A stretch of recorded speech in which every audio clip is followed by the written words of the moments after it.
সুপ্রিয় দর্শক, আসসালামু আলাইকুম। সবাইকে স্বাগত জানাচ্ছি আজকে গুরুত্বপূর্ণ সংবাদে। প্রথমেই জানিয়ে দিচ্ছি সংবাদ শিরোনাম, পরে বিস্তারিত। দ্বৈত নাগরিকত্ব বিতর্কে তারেক রহমানের মনোনয়নপত্র বাতিল। রাজনীতিতে নেমে এলো বড় ধাক্কা। এদিকে প্রচারে বাধা দেওয়ায় বিএনপি জামায়াত সংঘর্ষ, আহত ২০। সর্বশেষ ময়মনসিংহে বিএনপির দুই গ্রুপের সংঘর্ষ, আগুন ভাঙচুর, আহত ২০। শুনছিলেন সংবাদ শিরোনাম, এখন বিস্তারিত। তার আগে হৃদয় ছুঁয়ে যাওয়া একটি অনুরোধ। যদি ছাত্রলীগ নেতা সাদ্দামের স্ত্রী ও শিশুর মর্মান্তিক মৃত্যুর ঘটনা আপনার বিবেককে নাড়া দেয়, যদি ৯ মাসের এক শিশুর নিথর দেহ পড়ে থাকার দৃশ্য আপনাকে নীরবে কাঁদায়, তাহলে আজ একটু থামুন, ভাবুন।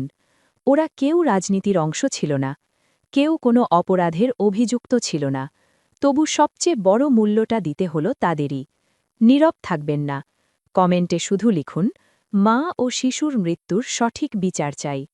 আর যদি আপনি চান সত্য চাপা না পড়ুক, যদি চান ভয় ছাড়াই এমন খবর আমরা আপনাদের কাছে পৌঁছে দিতে পারি, তাহলে এখনই চ্যানেলটি সাবস্ক্রাইব করুন।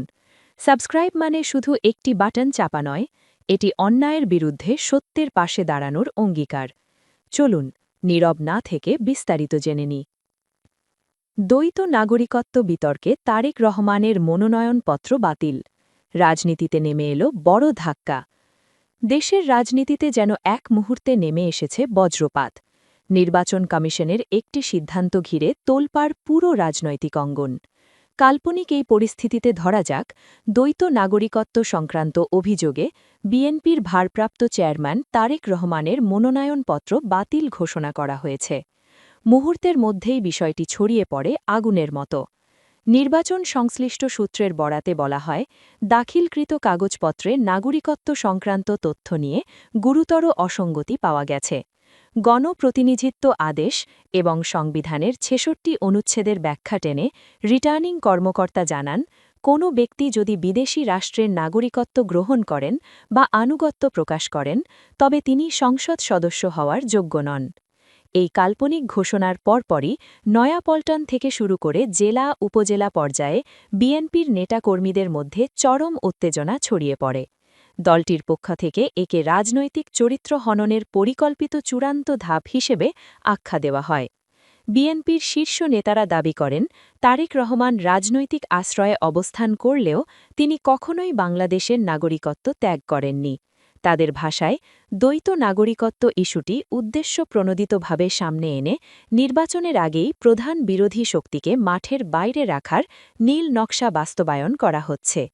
অন্যদিকে নির্বাচন কমিশনের কাল্পনিক বক্তব্যে বলা হয়, এটি কোনো রাজনৈতিক সিদ্ধান্ত নয়, বরং একটি সম্পূর্ণ সাংবিধানিক ও আইনি বিষয়। আবেগ দিয়ে সংবিধান চলে না, নথিপত্র দিয়েই সিদ্ধান্ত নিতে হয়। রাজনৈতিক বিশ্লেষকরা মনে করছেন, এমন একটি সিদ্ধান্ত বাস্তবে হলে দেশের নির্বাচন পরিবেশ মারাত্মকভাবে প্রশ্নের মুখে পড়বে। কারণ প্রধান বিরোধী দলের শীর্ষ নেতাকে নির্বাচন থেকে বাদ দেওয়া মানেই পুরো নির্বাচন প্রক্রিয়ার গ্রহণযোগ্যতা নিয়ে বড় বিতর্ক সৃষ্টি হওয়া। এই পরিস্থিতিতে হাইকোর্টের রিট, রাজপথে আন্দোলন, আন্তর্জাতিক মহলের দৃষ্টি সব মিলিয়ে দেশ প্রবেশ করতে পারে এক গভীর রাজনৈতিক সংকটে। দ্বৈত নাগরিকত্ব ইস্যু তখন আর শুধু আইনি বিষয় থাকবে না, পরিণত হবে রাজনৈতিক অস্তিত্বের লড়াইয়ে। সবশেষে প্রশ্ন থেকেই যায়, যদি এমন কিছু সত্যিই ঘটে, তবে কি তা আইনের শাসন নিশ্চিত করবে, নাকি রাজনীতিকে আরও অস্থির করে তুলবে? নিচে কমেন্টে জানাতে ভুলবেন না। দ্বৈত নাগরিকত্ব ইস্যু কি সত্যিই মনোনয়ন বাতিলের যথেষ্ট কারণ হতে পারে? এদিকে প্রচারে বাধা দেওয়ায় বিএনপি জামায়াত সংঘর্ষ, আহত ২০। লালমনিরহাটের হাতীবান্ধায় নির্বাচনী প্রচারণা ও গণসংযোগকে কেন্দ্র করে বিএনপি ও জামায়াতের সমর্থকদের মধ্যে সংঘর্ষের ঘটনা ঘটেছে। এতে উভয় পক্ষের অন্তত ২০ জন নেতাকর্মী আহত হয়েছেন। এ ঘটনায় একে অপরকে দোষারোপ করেছে। খবর পেয়ে ঘটনাস্থলে গিয়ে পরিস্থিতি নিয়ন্ত্রণে আনে পুলিশ।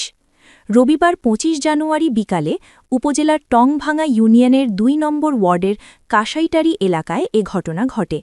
তাৎক্ষণিকভাবে আহতদের নাম পরিচয় পাওয়া যায়নি। এ সময় কয়েকটি মোটরসাইকেল ভাঙচুর করা হয়।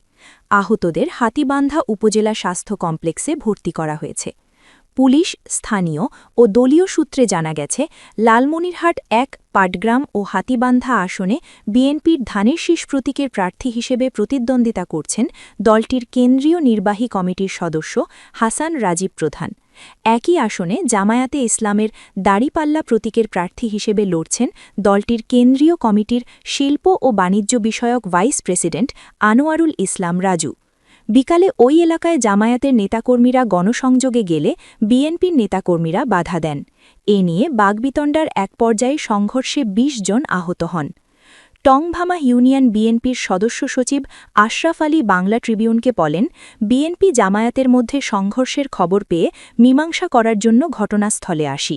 আমরা দুই পক্ষের সঙ্গে কথা বলছিলাম। এর মধ্যে আমাদের উপর হামলা চালানো হয়। এতে আমাদের দলের অন্তত ৮-১০ জন আহত হয়েছেন। জামায়াতের মহিলা শাখার এক সমর্থক বলেন, বিকালে আমরা ২ নম্বর ওয়ার্ডে গণসংযোগ করতে এলে বিএনপির লোকজন বোরকা পরা দেখে আমাদের বাধা দেন। এ নিয়ে তাদের সঙ্গে আমাদের বাগবিতণ্ডা শুরু হলে তাদের নেতাকর্মীরা এসে হামলা চালান। হামলায় আমাদের অন্তত ১২ জন নেতাকর্মী আহত হন। জামায়াতের প্রার্থী আনোয়ারুল ইসলাম রাজু বাংলা ট্রিবিউনকে বলেন, আমাদের মহিলা কর্মীদের ওপর হামলা করেছেন বিএনপির নেতাকর্মীরা। এ সময় তাদের সঙ্গে থাকা কয়েকটি গাড়ি ভাঙচুর করা হয়েছে। এমন অবস্থায় সুষ্ঠু নির্বাচন নিয়ে শঙ্কায় আছি আমরা। এ ঘটনায় আমরা আইনি পদক্ষেপ গ্রহণ করব। এ ব্যাপারে জানতে বিএনপি মনোনীত প্রার্থী হাসান রাজীব প্রধানকে একাধিকবার কল দিলেও রিসিভ করেননি। জেলা পুলিশ সুপার মোহাম্মদ আসাদুজ্জামান বলেন, বিএনপি ও জামায়াত সমর্থকদের মধ্যে সংঘর্ষ হয়েছে। এ সময় ইটপাটকেল নিক্ষেপ হয়। উভয় পক্ষেরই বেশ কয়েকজন আহত হয়েছেন। কয়েকটি মোটরসাইকেল ভাঙচুর করা হয়েছে। আমরা ঘটনাস্থলে গিয়েছিলাম। এ বিষয়ে আইনি ব্যবস্থা নেওয়া হবে। জেলা প্রশাসক ও রিটার্নিং কর্মকর্তা এইচ.এম. রকিব হায়দার বলেন, এটি ছোট একটি ঘটনা। আশেপাশের লোকজন এসে হামলা চালিয়েছিল। এর সঙ্গে নির্বাচনের লেভেল প্লেয়িং ফিল্ড নিশ্চিতের কোনো সম্পর্ক নেই। অভিযোগ পেলে তদন্ত করে আইনি ব্যবস্থা নেওয়া হবে। সর্বশেষ ময়মনসিংহে বিএনপির ২ গ্রুপের সংঘর্ষ, আগুন, ভাঙচুর, আহত ২০। ময়মনসিংহ ১১ ভালুকা সংসদীয় আসনে বিএনপির দলীয় প্রার্থী ও স্বতন্ত্র প্রার্থীর সমর্থকদের মধ্যে ধাওয়া পাল্টা ধাওয়া ও সংঘর্ষের ঘটনা ঘটেছে। এতে উভয় পক্ষের একাধিক কার্যালয়ে ভাঙচুরের পাশাপাশি অন্তত ২০ জন আহত হয়েছেন। রবিবার সন্ধে ৬:৩০ থেকে দফায় দফায় এই সংঘর্ষ শুরু হয়েছে। রাত ৮টা পর্যন্ত পরিস্থিতি নিয়ন্ত্রণে আনা সম্ভব হয়নি বলে জানিয়েছে প্রশাসন। স্থানীয় সূত্রে জানা যায়, বিএনপির বহিষ্কৃত যুগ্ম আহ্বায়ক ও স্বতন্ত্র প্রার্থী মোহাম্মদ মুর্শেদ আলম বাটাজোর এলাকায় গণসংযোগে গেলে ধানের শীষের সমর্থকদের সঙ্গে উত্তেজনা সৃষ্টি হয়। এর জেরে সন্ধ্যার দিকে ধালুকা পৌর সদরের বাস স্ট্যান্ড এলাকায় উপজেলা বিএনপির দলীয় কার্যালয়ে হামলা ও ভাঙচুর চালানো হয়। এ সময় বিএনপি মনোনীত প্রার্থীর অন্তত ২০ জন কর্মী আহত হন এবং তাদের বেশ কয়েকটি মোটরসাইকেল ভাঙচুর করা হয়। পরিস্থিতি আরও উত্তপ্ত হলে পৌর ছাত্রদলের সদস্য সচিব আদি খান শাকিলের কার্যালয়ে হামলা চালিয়ে ভাঙচুর ও অগ্নিসংযোগ করা হয়। একইভাবে স্বতন্ত্র প্রার্থী মুর্শেদ আলমের পৌর সদরের কার্যালয় ও সিড স্টোর বাজারে যুবদলের কার্যালয়েও ভাঙচুর ও আগুন দেওয়া হয়। সড়কের বিভিন্ন স্থানে আগুন জ্বালানো হয়। খবর পেয়ে ফায়ার সার্ভিসের কর্মীরা গিয়ে ঘটনাস্থলে আগুন নিয়ন্ত্রণে আনে। ভালুকা থানার ভারপ্রাপ্ত কর্মকর্তা ওসি মোহাম্মদ জাহিদুল ইসলাম বলেন, পরিস্থিতি নিয়ন্ত্রণে পুলিশ কাজ করছে এবং এলাকায় অতিরিক্ত আইন শৃঙ্খলা বাহিনী মোতায়েন করা হয়েছে।